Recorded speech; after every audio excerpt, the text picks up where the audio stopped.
તો આજે જો ઘઉંની કોઠી કાઢી છે, ઘઉં આવવાના છે ને તો ધોઈ અને છે ને એ ધોવાઈ ગઈ અને તડકે રાખી દઈએ ને તડકો તપી જાય તો ઘઉં બગડે નહીં. બસ આજકાલમાં જ ઘઉં આવવાના છે તો સાફ સફાઈ થઈ જાય. બુધવાર છે તો હું છે કરવાનો ઉપયોગ થઈ જાય ને, કરવો જ પડે ને કા. જો કોઠી મૂકી એવાની છે ઘઉંની. હવે ઘઉં આવશે બપોર પછી તો સાફ સફાઈ થઈ જાય ને તો ઉપાડીને એમ. પરીને જ વહેલી છે, બોર્ડની એક્ઝામ છે ને તો વહેલી આવી ગઈ એટલે હવે નાસ્તો પાણી કરશું. હા હા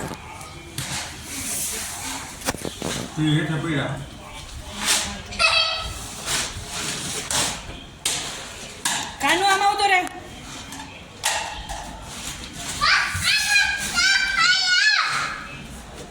જો અમારા ઘઉં આવી ગયા.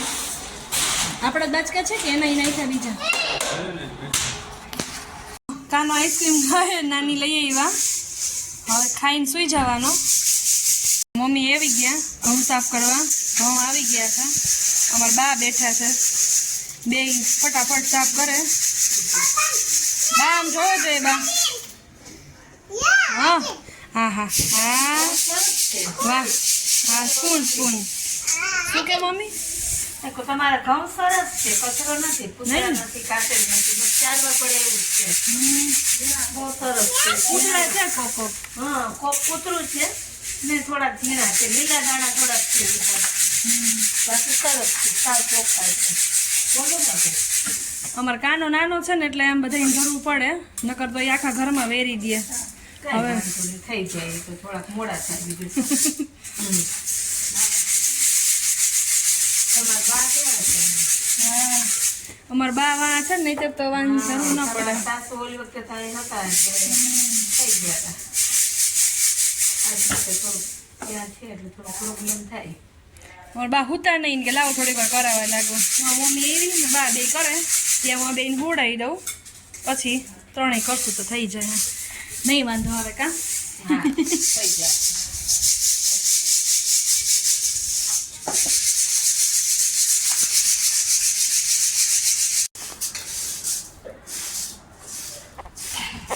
જો 7 વાગી ગયા અને હવે હજી અમારે અખંડ એમ જ હાલે છે ઘઉં ચારવાનું. પરિબેન અહીંયા હોમવર્ક કરે, રીડિંગ કરે આરવાર. ફરી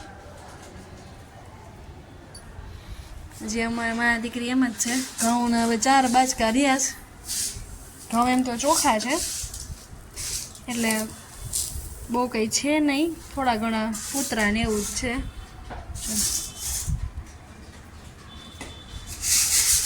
આટલું નીકળ્યું છે. કોક કાકરા છે ને કોક પૂતરા છે. અમારા ભાઈ જોવા એ લાભ લે છે તકનો કે આ કોઈ કહેવાના તો નથી, કોથરી લીધી ને કંઈક કરે કાંડ. જો આ છે ને અમારા ભાઈ અહીંયા બેઠા છે. અમે એવા ઘઉં સાફ કરીએ ને એટલે ખબર છે મોબાઈલ તો ગમતો નથી ને હવે એવા કાંડ કરે એટલે આપણે ઘઉં થઈ જાય ને એને ખબર છે કે આ કંઈ કહેવાના તો નથી. કાનો શું કરે? પાણી મજા આવે છે? શું કરે છો? આમ જતો કાનું જોડે છો પાણી એમ? ટાટા બાબાઈ આલે પાટલા ઉપર બેસી. ઓહો અરે હા ઢોળતો નહીં હો બેટા. હો કાનું રહી રહીને એમાં પરિબેને ગોતીડા દીધો.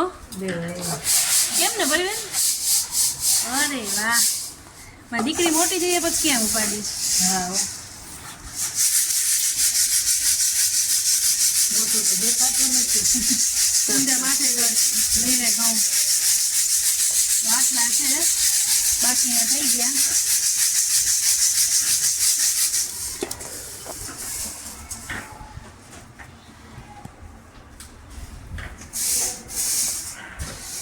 ભાઈ વાહ પચવાણસ તો અમે ઘઉં પૂરા કરી નાખ્યા.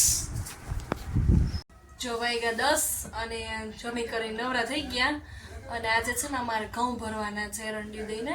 તો કાલે મારા મમ્મી આવ્યા હતા ને તો 2 વાગ્યાના બેઠા હતા, રાતના 12 વાગ્યા. બધાય ઘઉં સાફ થઈ ગયા અને હવે છે ને બે નાના રહ્યા ને એટલે ઢોળી નાખી એટલે એક જ દિવસમાં કરી નાખ્યા. હવે છે ને આજે એરંડિયું દેવાનું છે તો હું એરંડિયું દઈ દઈશ ને રોહિત છે ને કોઠીમાં ભરતા જાય. ઘઉં છે જાજા એટલે થોડીક વાર તો લાગશે અને દાદા રાખે છે દેવાંશને એટલે થોડીક વાર રમે ને તો ઘઉં ભરાઈ જાય.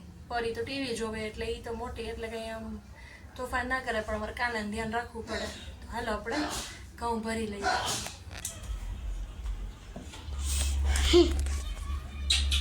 જવા તેલ કસ્ટર્ડ ઓઇલ છે. હા કસ્ટર્ડ ઓઇલ છે. આ છે ને અમે એક કપમાં એક વાટકો એક નાખીએ મિક્સ કરી લઈએ.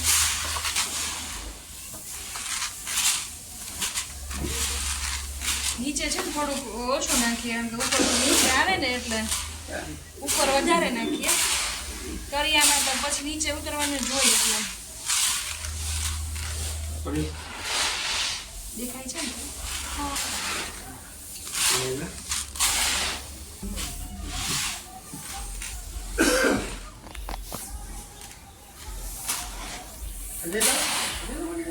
ચોકલા અને ચોખા હતા ઘઉં ઘઉં ઘઉં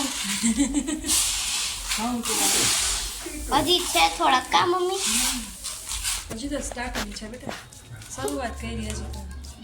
બાકી બધે કેમ નાખીશ જો અહીંયા અમે છે ને કોઠીમાં આવી રીતે કોથળી રાખી દીધી છે એટલે કંઈ ભેજ લાગવાનું ટેન્શન નહીં. હાલ પકડી રાખી હે અન્નપૂર્ણામાં હે ગણપતિ બાપા હે નાથ બાપા હે માતાજી રીધી સીધી દેજે.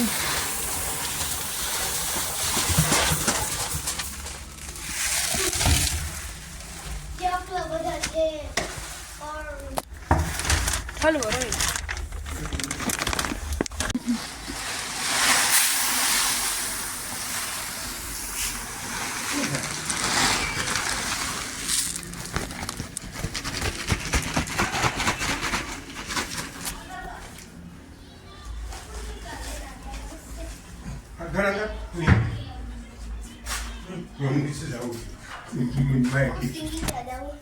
તું તો રે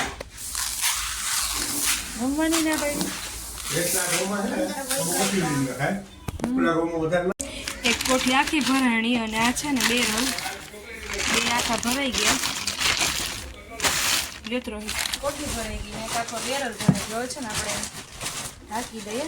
મોઢું તો પેક નહીં થાય નહીં વાંધો આવે એ રીતે છે ને એટલું ઢાંકી દઈએ હવા ન જાય.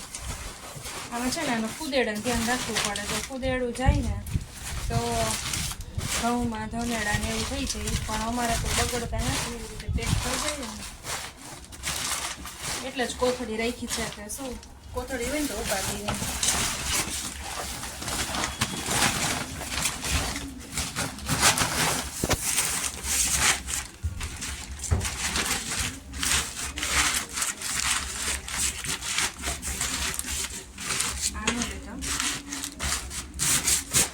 સરસ કોઠી ભરાઈ ગઈ ને બેરલ ભરાઈ ગયું. હવે ઢાંકી દઈએ.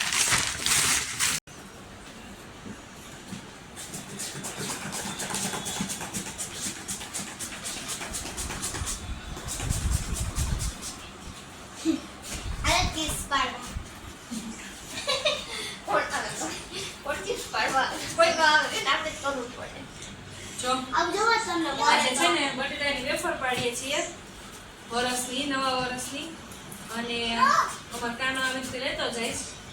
રેખાબેન આવ્યા છે અમારે હેલ્પ કરવા. ઘઉં થઈ ગયા એરંડી દેવાઈ ગઈ તમે તો બટેટાની ચીપ્સ કરી નાખીએ. 10 સાડા 10 અમારા અગિયાર થઈ ગયા. જો આ વાળા કામ કરાવે અમાર કાનો પરીબેન છાલ ઉતારાવે ને હવે ચીપ્સ કરે.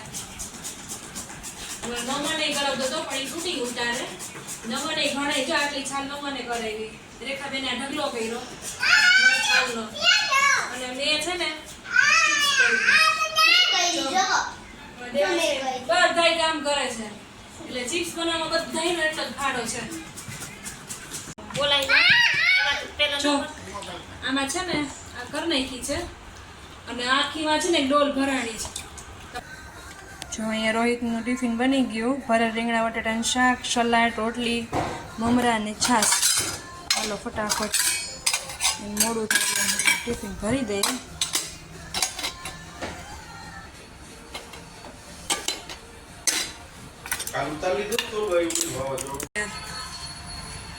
જય સોમનાથ. નાથને જય સ્વામિનારાયણ. આજે છે ને જો વેફર બનાવીએ છીએ.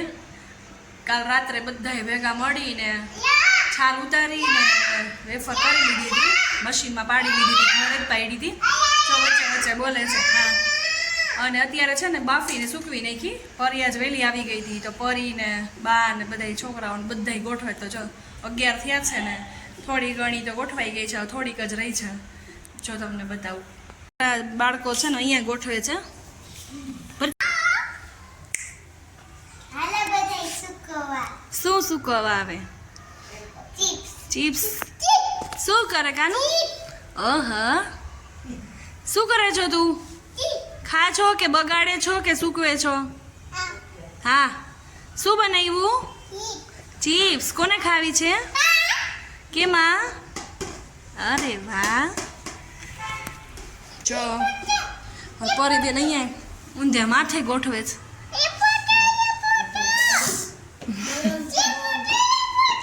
હા, જો